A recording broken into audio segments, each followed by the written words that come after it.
हाहा हूहू की कहानी। हाहा हूहू नाम के दो देवता थे। उनको अपने तप का अभिमान हो गया।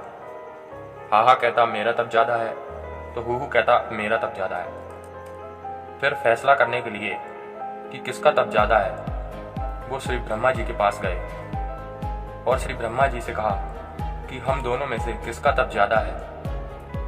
तब ब्रह्मा जी ने सोचा कि अगर किसी एक से कहूंगा कि तेरा तप ज्यादा है तो दूसरा मुझे श्राप दे देगा। तब ब्रह्मा जी ने कहा कि तुम श्री विष्णु जी के पास जाओ, आपको उनके पास इनका समाधान मिलेगा।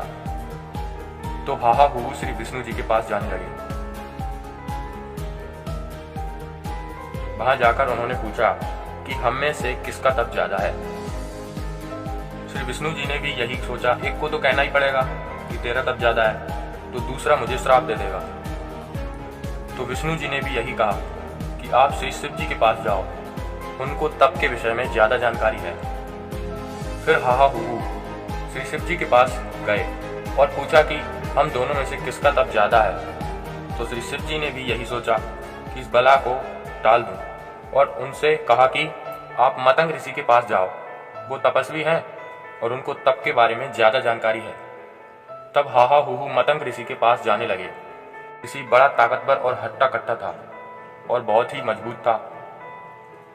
अब हाहा हूहू आ रहे थे और उन्होंने देखा कि मतंग ऋषि की झोपड़ी तो यह है, लेकिन मतंग ऋषि कहीं दिख नहीं रहे। तो एक संत से पूछा कि मतंग ऋषि कहाँ हैं। तो उसने बताया कि वो पेड़ के नीचे बैठे हैं। तो मतंग ऋषि को देखते ही हाहा ने सोचा कि ये तो बड़ा हाथी सा पड़ा है, और हूहू ने सोचा कि ये तो मगरमच्छ सा पड़ा है। मतंग ऋषि तो तपस्वी था और उसके पास यह सिद्धि थी कि वो किसी की भी मन की बात सुन लेता था। तो उसको पता चल गया कि इन्होंने ऐसा ऐसा मेरे बारे में सोचा है। फिर उन्होंने आकर पूछा कि ऋषि जी, हमको यह बताओ कि हम दोनों में से किसका तप ज्यादा है, हमारा फैसला करो। तब मतंग ऋषि ने कहा कि तुम अपना फैसला खुद ही करो। तू कह रहा था हाथी सा पड़ा है और तू कह रहा था मगरमच्छ सा पड़ा है। जाओ, एक हाथी बनो और एक मगरमच्छ बनो। इतना कहकर मतंग ऋषि अंतर्ध्यान हो गए। तो हाहा हाथी बन गया और हूहू मगरमच्छ। फिर जब वो दोनों बड़े हो गए तब हाथी तालाब में पानी पीने के लिए गया था। मगरमच्छ ने हाथी का पैर पकड़कर खींच लिया और वहीं 10,000 वर्ष तक लड़ते रहे। अंत में मगरमच्छ ने हाथी को पानी के अंदर खींच लिया।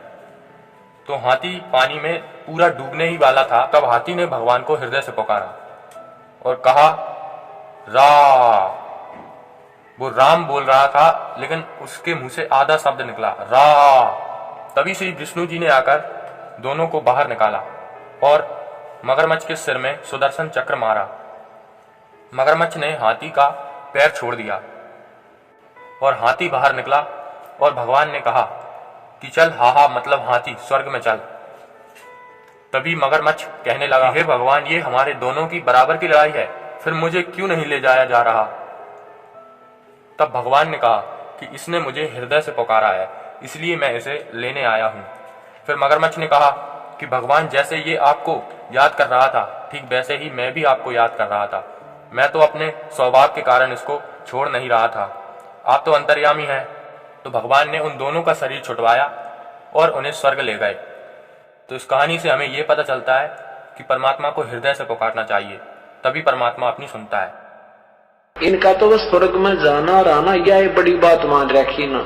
इति से में गजर करा की मुक्ति मान रखी है, ये कोई मुक्ता मक्ता नहीं। बाकी उदाहरणार्थ समझाया जाता है तो क्या कहा कि इसको निरंकार धुन कहते हैं। ऐसे याद कर मेरे को परमात्मा, जैसे किसी भी इष्ट की साधना करनी है तो ऐसे कीजिए, तब मैं मदद करूंगा। अगर आप ये वीडियो YouTube पर देख रहे हैं तो हमारे चैनल को सब्सक्राइब करें और बेल आइकन को दबाना ना भूलें।